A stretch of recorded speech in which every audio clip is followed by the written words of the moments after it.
ازيكم عاملين ايه؟ اخيرا لقيت شوكليت المعالق. طبعا انا كنت بلف في الهايبر على كام مره ما لقيهاش، بس اخيرا لقيتها. طبعا دي بتتحط للقهوه الكابتشينو، بتدي فليفر حلو قوي، تعملوا بيه ايس لاتيه، ايس شوكليت، اي حاجه اي حاجه. شايفين شكلها عامله ازاي؟ تعالوا نطلع واحده ونحطها عشان نعمل بيها كابتشينو، واسيبكم بقى تتفرجوا على باقي الفيديو. سلام. ومن لم تكن له بداية محرقة لن تكون له نهاية مشرقة.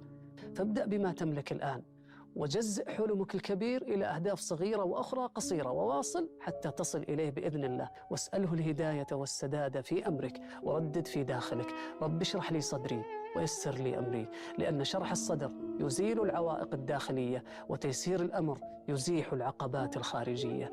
عندما تطارد أكثر من هدف في الوقت نفسه فلن تصل. عندما تقلد أهداف الآخرين فلن تستمتع. عندما تستعجل النتائج فلن تحصد. اجعل أهدافك واقعية وممكنة، فالمستحيل لا يصلح أن يكون هدفا، والبسيط لا يستحق أن يكون هدفا. واعلم يا صديقي أن كل تغيير يحتاج إلى طموح ووضوح.